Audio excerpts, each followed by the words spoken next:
이제 마지막 주제에 가깝습니다. 여러분, 이 화면에 보이시는 이 그림, 이게 뭐를 보여주는 걸까요? 네, 지구 온도 변화를 보여주는 그림입니다. 지구가 뜨겁게 달궈지고 있죠. 지구도 달궈지고 있지만 실제 이산화탄소 배출량이 엄청나게 늘어나고 있죠. 근데 왜 갑자기 ESG냐고요?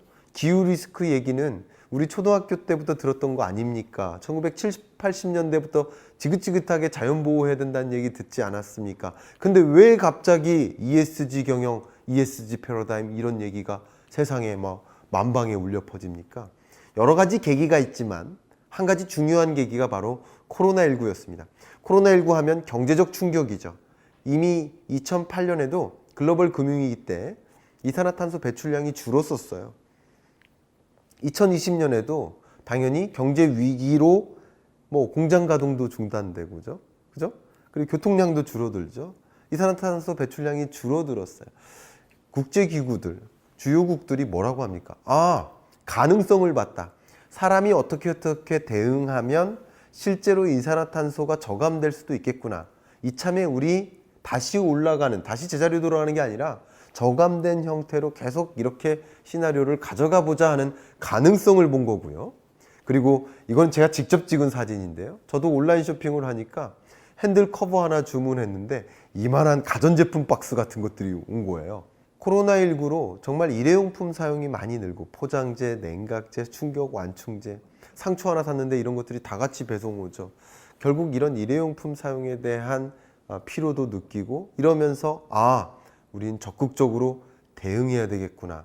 환경적 대응이 필요하겠구나 하는 필요성도 지각한 겁니다. 또 한 가지 중요한 것이 파리 기후협약입니다. 아니 파리 기후협약이 2015년 12월에 체결된 거 아닙니까? 라고 또 질문하시는 분 아주 적절한 질문입니다만 12월에 뭐라고 했습니까? 195개 나라가 뭐라고 약속했죠? 2020년까지 우리 참여국들이 각자 어떻게 기후변화 대응을 할 것인지, 이산화탄소를 저감할 것인지 이행계획안을 보고서로 써서 제출하기로 약속했던 거예요. 그럼 2020년 12월까지 다 제출을 완료했을 거 아니에요? 그러면 21년 1월 1일부터 뭐 하자는 거죠? 제출한 이행계획안대로 이행해 나가는 기간입니다. 다시 말씀드리면 결국 파리 기후협약은 2020년까지는 구상, 21년부터는 액션. 그만큼 ESG가 부상할 수밖에 없는 또 다른 계기가 됩니다. 또 그 밖에 여러 가지 계기들이 있는데요. IPCC를 비롯한 주요 국제기구 성격의 기관들이 여러 가지 보고서를 제출하는데 지표면 온도 변화를 보시면 1850년까지는 오히려 지구가 차가워졌어요. 근데 1850년 이후로 지구가 뜨거워지기 시작하는데 특히 1950년대 미국의 산업화 그리고 2000년대 중국이 2001년 WTO에 가입하면서 세계의 공장으로 부상하죠. 그러면서 산업화가 진전되면서 세계의 공장이 등장하면서 이산화탄소 배출이 엄청나게 늘어나고 지구가 뜨거워지는 겁니다. 그런데 이 IPCC에서 뭐라고 강조했냐면 이제 여기서 지구가 1.5도씨 더 온도가 상승하면 다시 돌아올 수 없는 강을 건너게 된다라고 경고합니다. 그러니까 세계 많은 국가들이 환경 규제를 강화해 나가죠. 배기가스 기준 강화하고요.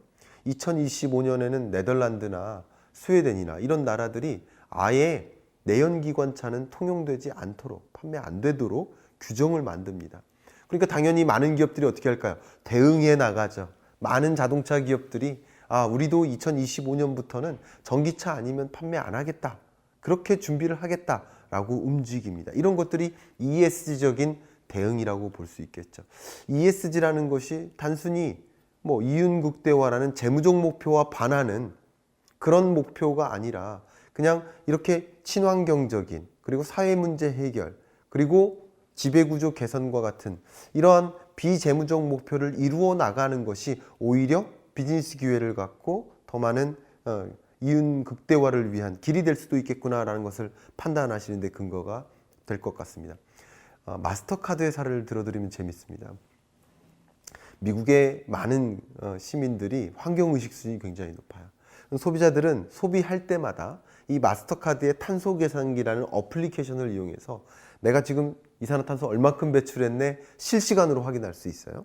그럼 이산화탄소 배출량을 확인하면 비교하면서 탄소 저감을 할 수 있는 그런 제품에 더 소비를 할 가능성이 높겠죠. 또 한 가지 중요한 것은 뭐냐면 바로 여러분들이 나무 심기 프로젝트에 참여할 수 있어요.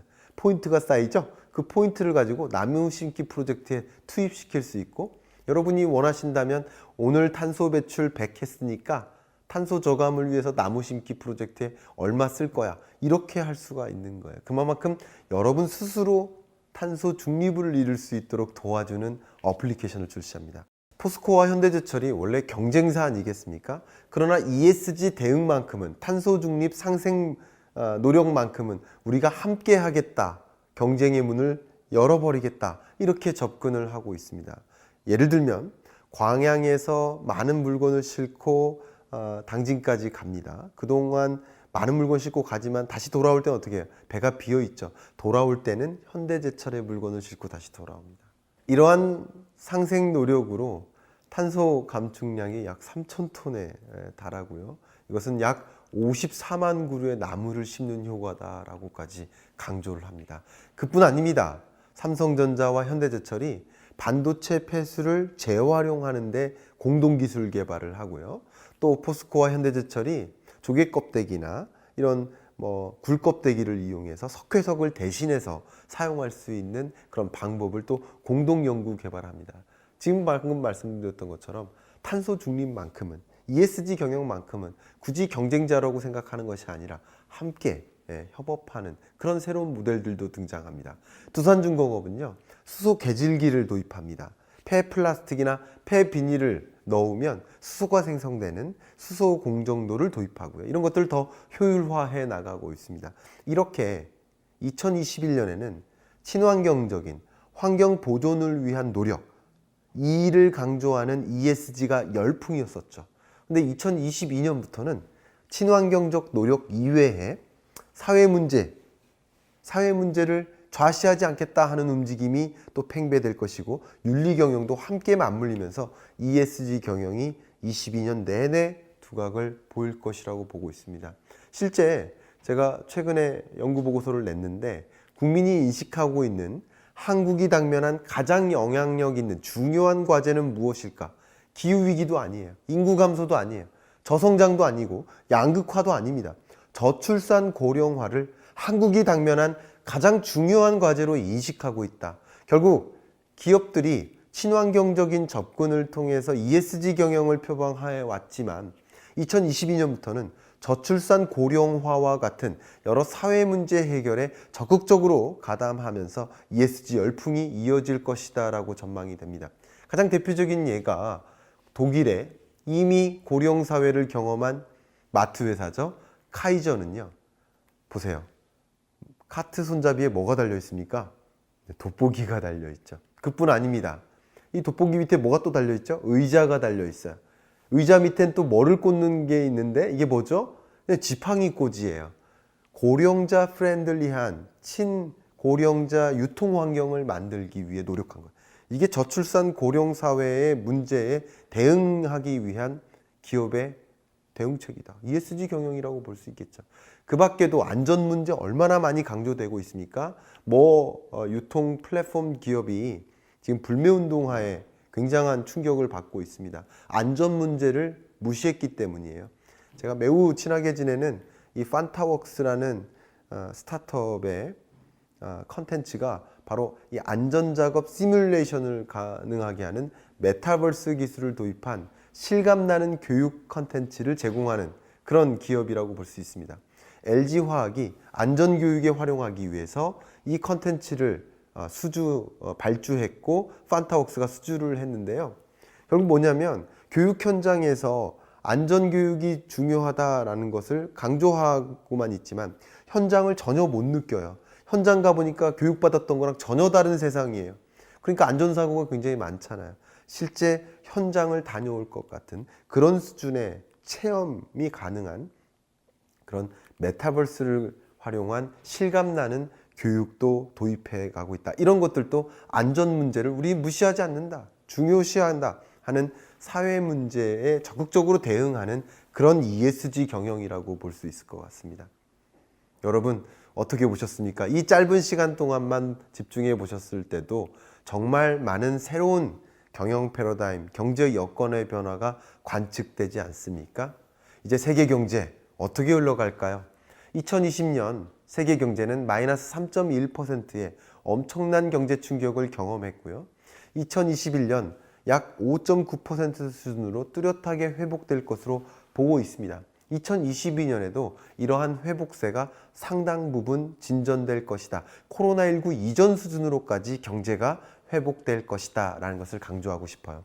한국 경제도 마찬가지입니다. 2020년 한국 경제는 마이너스 0.9% 수준의 충격을 경험했고 21년, 22년 뚜렷한 회복세를 진전시켜 나갈 것이다. 다만 이러한 회복이 진전된다고 해서 모두에게 그 회복을 실감할 수 있는 기회를 주는 것은 아니다. 결국 이런 다양한 변화 속에서 나는 어떻게 대응할지를 고민하고 어떤 위험 요인이 앞에 놓여 있고 또 어떤 기회 요인들이 내 앞에 놓여 있는지를 면밀히 주시하고 그 변화를 직접적으로 모니터링하는 그것에 준비된 나를 만드는 그런 여러분들이 이런 회복을 충분히 실감할 수 있지 않을까요? 제가 마무리할 때 어떤 말씀을 드릴까 고민을 했습니다. 책에서도 앤드류 카네기의 사례를 들었어요. 철강왕으로 유명하죠. 미국을 있게 만든 가장 대표적인 인물 중에 하나입니다. 이 일대기를 다 말씀드릴 수 없지만 세 가지 포인트를 말씀드릴게요. 앤드류 카네기는 미국의 동과서를 연결한 사람이에요. 당시 많은 그 교각이 나무로 지어졌었는데 철강을 도입했습니다. 근데 이 나무 교각이나 교각을 건설할 때 대부분이 실패를 했습니다. 정말 많은 비중이 실패를 했는데 앤드류 카네기는 이런 무게 하중을 견딜 수 있는 철강 소재를 도입해서 동과서를 연결한 가장 대표적인 인물입니다. 두 번째 중요한 기여가 뭐냐면 철도가 많이 공급되기 시작했어요. 정말 많은 철로가 공급되는 과정에서 뭐가 필요할까요? 그렇죠. 철강이 필요합니다. 이 철은 바로 산업의 쌀이라고 불려질 만큼 중요한 소재인데 그 누구도 투자하려 하지 않았어요. 엄청난 용적에 많은 비용을 들여서 투자하고 싶지 않았던 거예요. 왜냐하면 세계가 어떻게 전개될지 잘 모르니까 그 변화를 잘 모르니까 그 많은 무지막지한 돈을 왜 투자해야 되냐 하고 투자를 꺼려 했었죠. 그러나 이 앤드류 카네기는 이 거대한 투자액을 모금하고 실제 이 제철소를 건립하기에 이릅니다. 미국 경제 성장이 있게 만들도록 철을 제공했다라는 엄청난 또 기여가 있죠. 그러다 보니까 어느 순간 철도가 과잉 공급이 됐어요. 철도를 더 이상 건설할 필요가 없어졌어요. 그럼 철강 수요가 갑자기 줄어들기 시작하죠. 그러면 굳이 이 철강 사업을 해야 돼 하는 그런 고민을 하는 또 C 레벨들의 고민이 있을 수 있겠지만 뭐라고 했습니까? 또 다른 수요를 찾아냈습니다. 인구가 뉴욕을 중심으로 한 여러 도시를 중심으로 인구가 밀집되기 시작했고 그 도시가 많은 인구를 함께 포함할 수가 없는 상황이어서 그래서 어떻게 대응합니까? 초고층 빌딩을 도입하기 이릅니다. 물론 초고층 빌딩에는 그동안에는 이 빌딩이 있을 수가 없었죠. 왜? 철강 소재가 활용되지 않았기 때문에 철강의 사용처를 적극적으로 제공하고 미국의 지금의 도시의 모습을 있게 만든 초고층 빌딩을 처음 있게 한 장본인이었던 것이죠. 이 세 가지 포인트를 말씀드렸는데 세 가지 포인트 다 뭡니까? 변화를 관찰한 거죠. 어떤 변화가 있는지를 들여다보고 그것에 맞게 수요를 쫓아서 비즈니스를 영위한 것이죠. 보신 것처럼 결국 뭐라고 강조합니까? 위대한 기회는 누구에게나 온다.